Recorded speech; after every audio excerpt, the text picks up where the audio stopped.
কয়দিনের গরম ভাব দিয়ে চলবা? গরম ভাব দেখাইয়া নমরুদ টিকতে পারে নাই, সাদ্দার টিকতে পারে নাই, কারুন টিকতে পারে নাই, আবু জাহাল টিকতে পারে নাই। এক এক করে সব বিদায় হয়ে গেছে।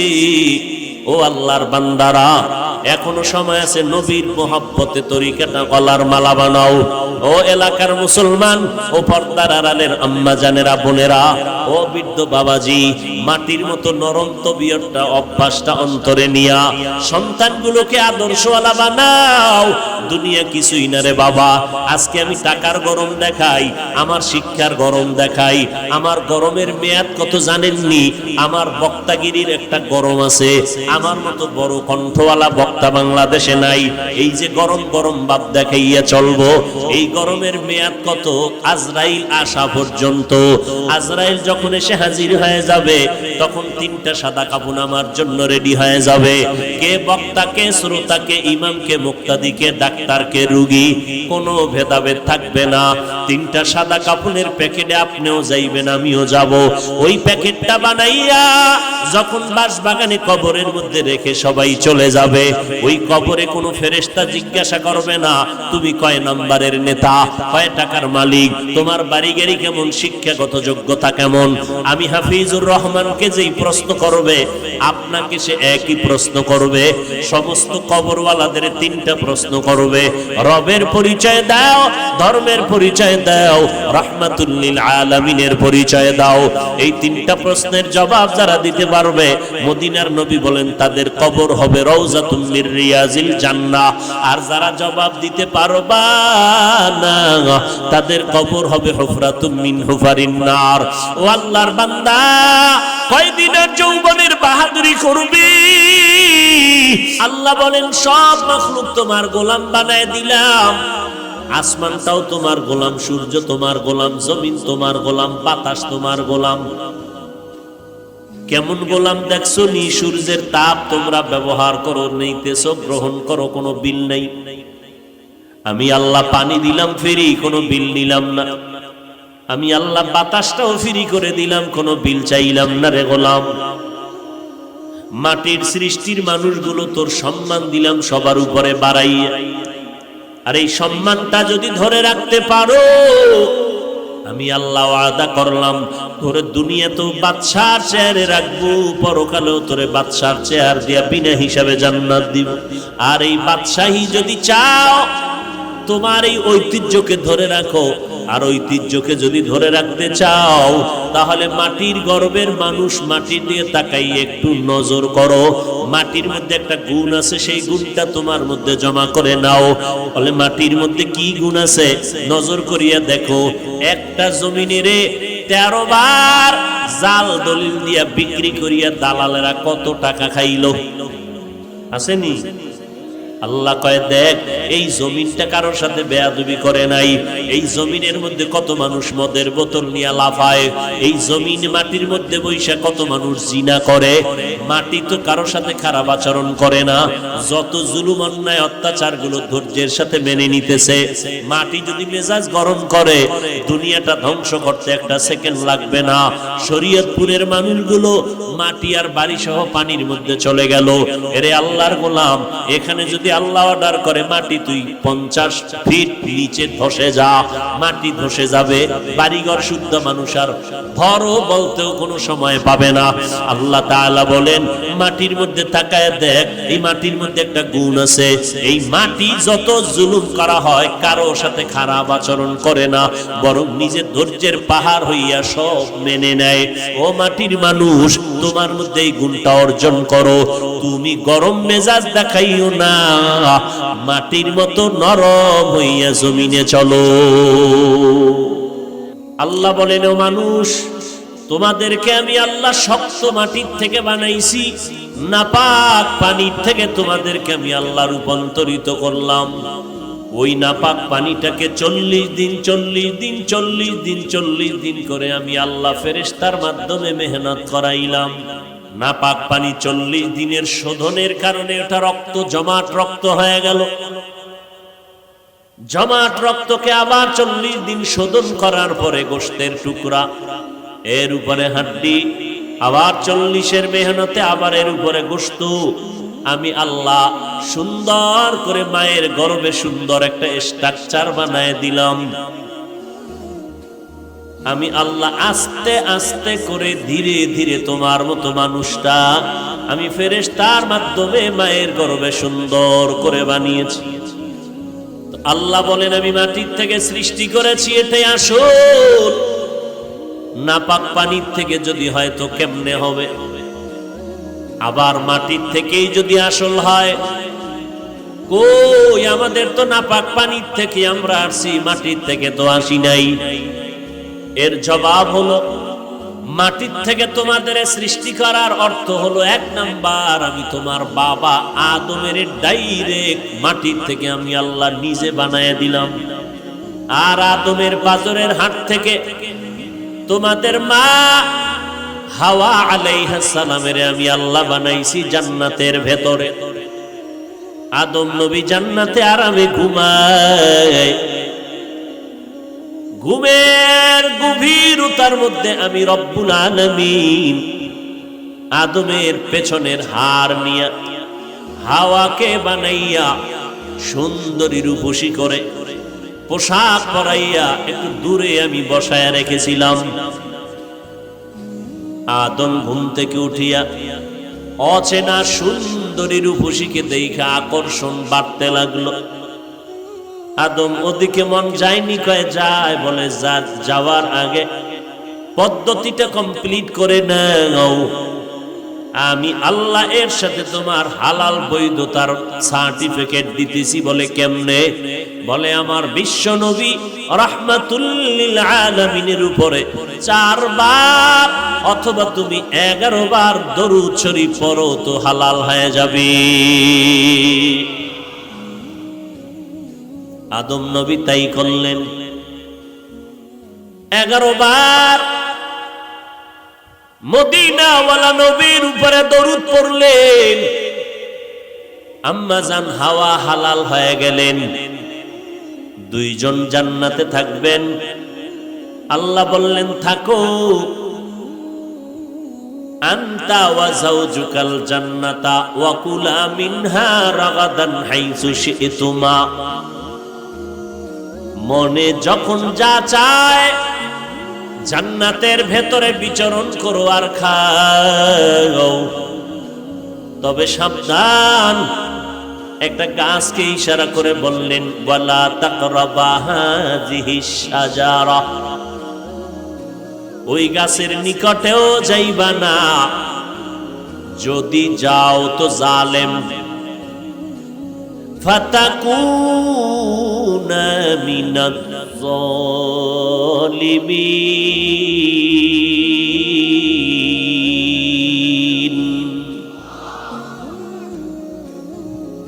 মুফাসসিরিনে কেরাম বলেন, আল্লাহ আদম হাওয়াকে বিচরণ করার স্বাধীনতা দিলেন, খানারও স্বাধীনতা দিলেন, কিন্তু নিষিদ্ধ গাছেরকে বলে কেন বললেন ওখানে যাবে না? গাছটা কি বিষ গাছ নাকি ফলটা কি বিষ? মুফাসসিরিনে কেরাম বলেন না, গাছটাও কোনো খারাপ না, ফলও ভালো, ফল খারাপ না। নিষেধ কেন করেছেন?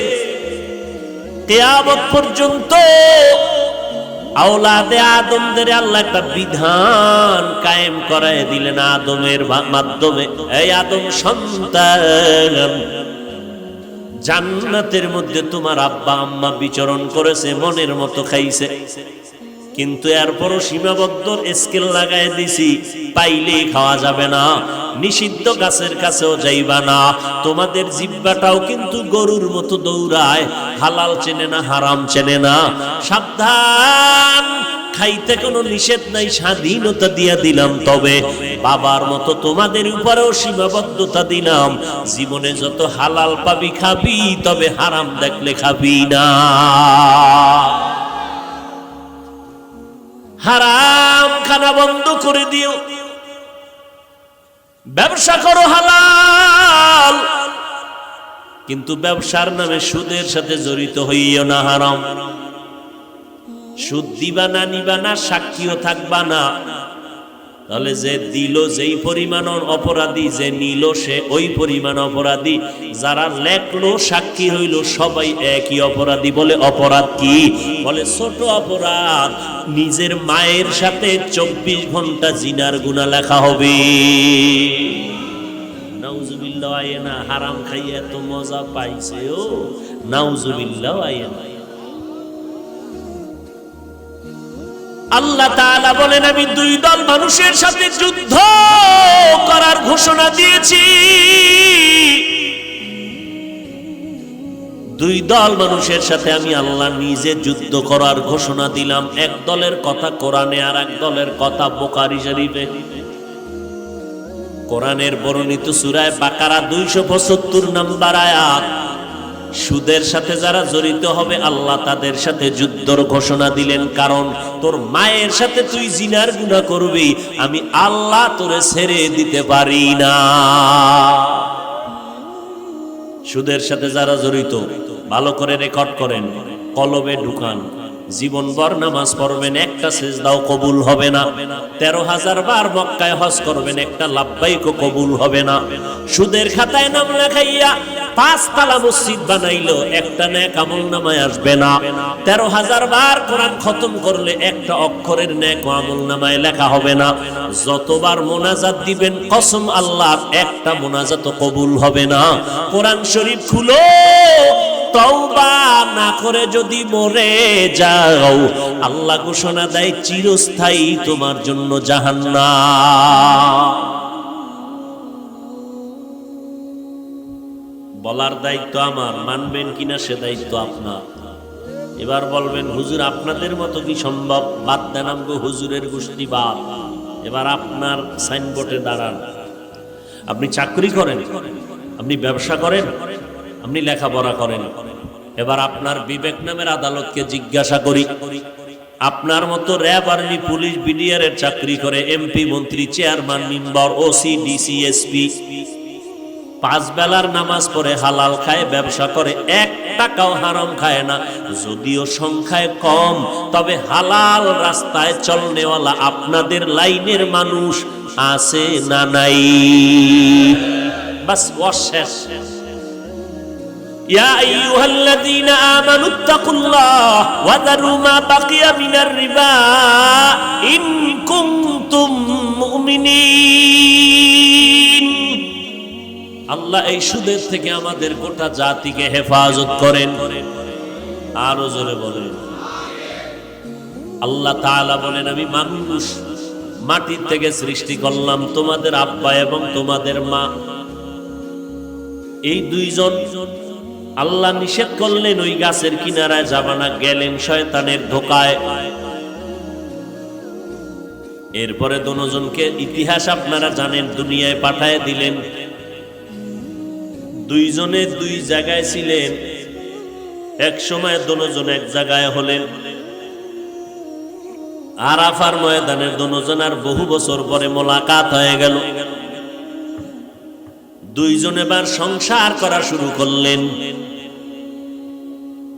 রান্না বাড়ি করার জন্য আগুন দরকার, আমার আল্লাহ আগুনের ব্যবস্থা করলেন। এমন আগুন দিলেন যে আগুনে পাত্র পর্যন্ত পুড়ে যায়, রান্না হবে কি? দুইজন আদম ও হাওয়া আলাইহিমাস সালাম, দুইজনের সংমিশ্রণে বছরে বছরে 2টা সন্তান হতো। প্রত্যেক বছর 2 সন্তান, একটা ছেলে একটা মেয়ে। পরের বছর আবার একটা ছেলে আর একটা মেয়ে, যমজ। আদম নবীর শরীয়তে নিয়ম হলো আগের বছরের ছেলেটা পরের বছরের মেয়েটাকে বিয়া করবে, আপন ভাই বোন। আগের বছরের মেয়ে পরের বছরের ছেলের সাথে বিয়া হয়ে যাবে।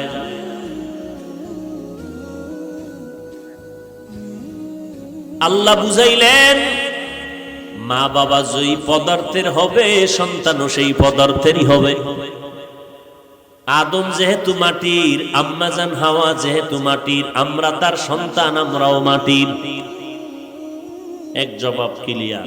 নাম্বার 2, যেই নাপাক পানিটা আমাদের শরীরের মধ্যে তৈরি হয়, মায়ের বাচ্চাদানির মধ্যে যায়, ওই নাপাক পানিটাও তৈরি হয় খানার মাধ্যমে। খানা আর খানাটাও তৈরি হয় জমিনের মাটির মাধ্যমে।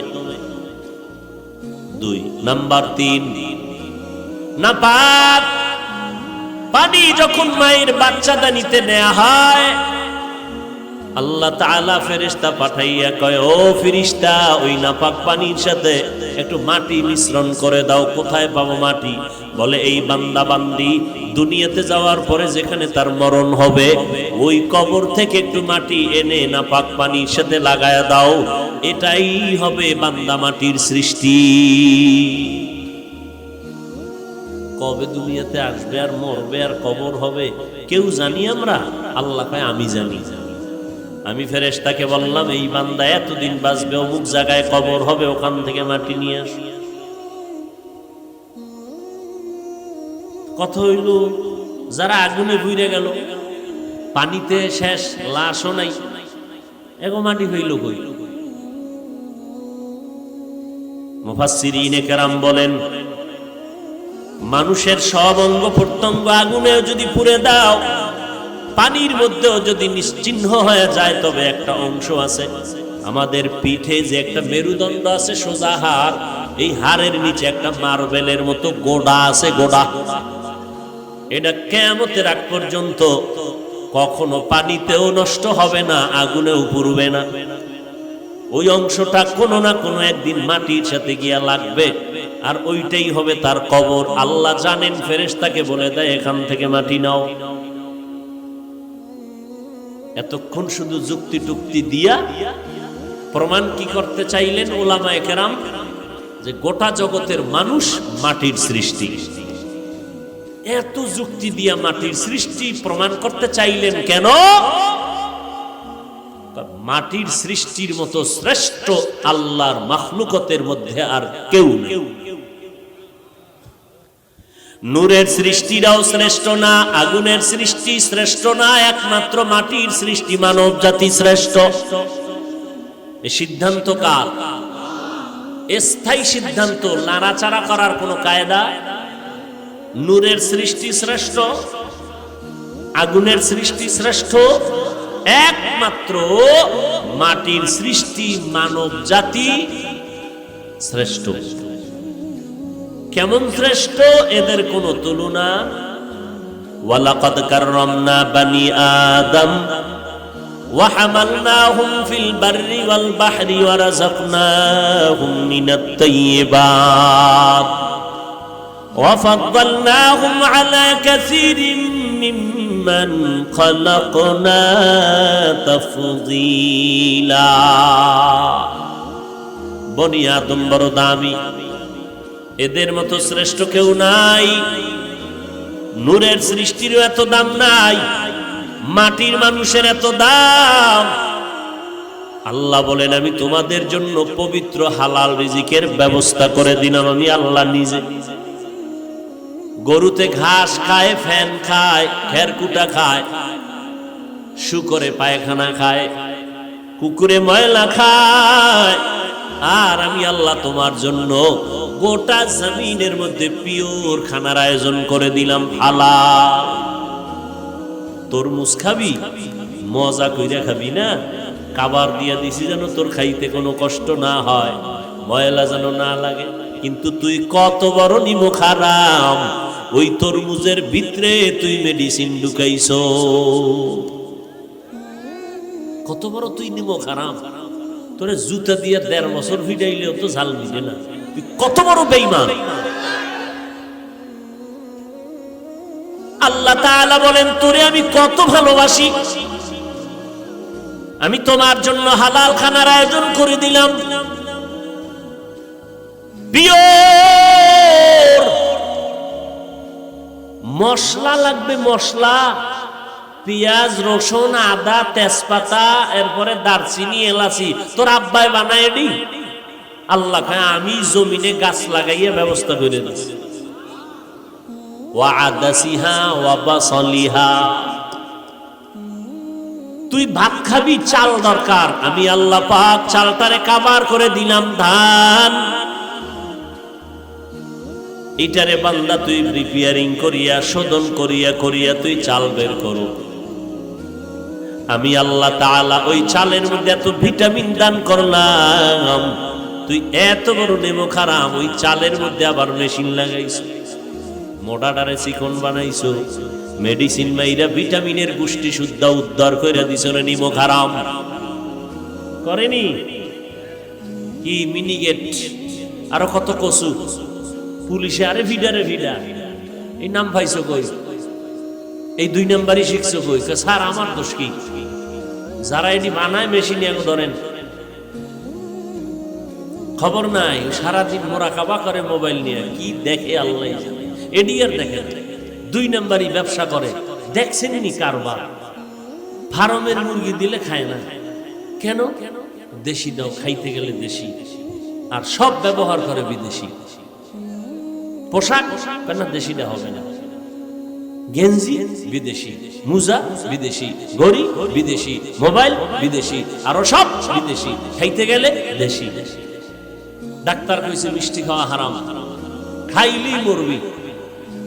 খায় না খায় না খায় না খায় না, এর মধ্যে গেছে সবে বরাতে জেলাপি খাইতে মসজিদে। আরে খোদা, হেন গিয়ে লাগাইছে 1 মাইল ফিট। সমস্যা পোটলা 2টা লাগবে, একটা যখন টান দিছে এটা লইছে, আর একটা টান দিকে আর একজনে দেখছে, এটা টান দিয়ে সিরা বিরা ধুম কিলা কিলি।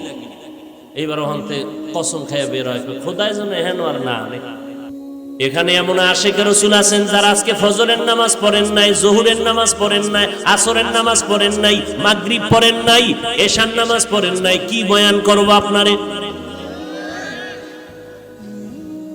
আবার একদল আসে বয়ানের আগেও বিড়ি, মোনাজাতের পরেও আবার বিড়ি টেনে টেনে বাড়ি যাবে। নাই? তুমি কি বয়ান শুনছো? এরে আল্লাহর বান্দা, কয়দিন এই জমিনে বাহাদুরি করবা? নমরুদের মতো বাহাদুর বর্তমান দুনিয়াতে কেউ নাই, কিয়ামতের আগে আসবে না। যেই নমরুদ আমার আল্লাহকে মেরে ফেলার জন্য রেডি হয়ে গেল, সেই নমরুদের আমার আল্লাহ ধ্বংস করার জন্য কোনো হয় নাই। একটা অসুস্থ মশার সাথে ছিল জুতা মোবারক। ওই মিশরের কবরস্থানের দারোয়ান হামানের লাগে যোগাযোগ কইরা এক পর্যায়ে আস্তে আস্তে কিছু টাকা জমাইয়া, এবার টাকার বাহাদুরি হইয়া বহু পরে এক সময় মিশরের চেয়ারে বসে কয়, আমি শুধু খোদা, আনা রব্বুকুমুল আ'লা, আমি সব থেকে বড় খোদা। আল্লাহ কয়, দেখ তুই কত বড় খোদা, তোর লাশটা কিয়ামত পর্যন্ত রাইখে দিই, মানুষ দেখবে তুই কত বড় খোদা। আছে না লাশ? কোটি টাকার মালিক দেখো অভাব হয় না দূর, গরিবে ঘুমায় আরাম করে মনটা বাহাদুর। ফেরাউনের লাশটা দেখো মিশর জাদু ঘরে, খায় না মাটি পোকা মাছি সবাই ঘৃণা করে। হৃদয়ে থাকিবে যার নম্রতা সদা, রহমত আসিবে সেথা প্রভুর ওয়াদা। বড়র বাড়াই থাকলে দিলে রহমত আসবে না, নিজেকে নিজে ছোট মনে করিও সদা। উঁচু জমিন থেকে পানি নিচু জমিনে যায়, তেমনি খোদার রহমত আসে নম্রতার হৃদয়। ভোগবিলাসের বাড়ি গাড়ি পরে রবে সব, থাকতে সময় স্মরণ করো আল্লাহ আমার রব। টাকার বালিশ বানাইয়া মনে হয় যেন ঘুমাইতেন। যমুনা গ্রুপের মালিক আল্লাহর বান্দা আজ দুনিয়ায় নাই।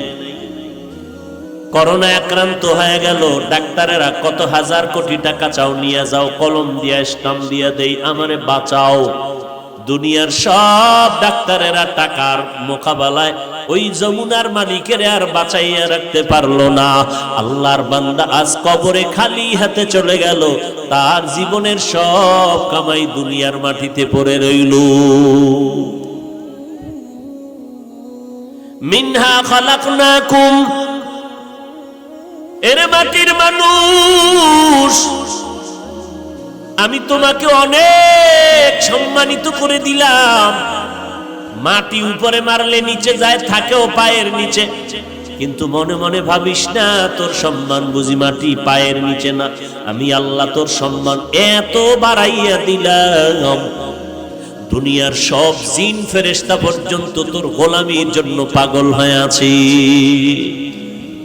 এখানে আমাদের ফেরেশতারা আমাদের ওয়েলকাম দিছে, স্বাগতম জানাইছে। ফেরেশতারা আমাদের গোলামি করে, জিনেরা আমাদের গোলামি করে, সব মাখলুকাত তোমার আমার গোলাম। আল্লাহ তাআলা বলে তোমাদের এত সম্মান আমি বাড়ায় দিলাম।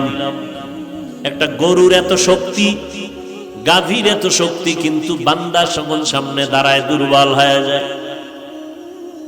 গরুটার শক্তি দিয়া যদি মেজাজ গরম করত, কোন বনি আদম এক ফোঁটা দুধ নিয়ে ঘরে নিয়ে খেতে পারত না। এরে আল্লাহর বান্দা, আমার আল্লাহ কেমন দয়াময় মালিক। আল্লাহ বলেন সব মাখলুক তোমার গোলাম বানায় দিলাম।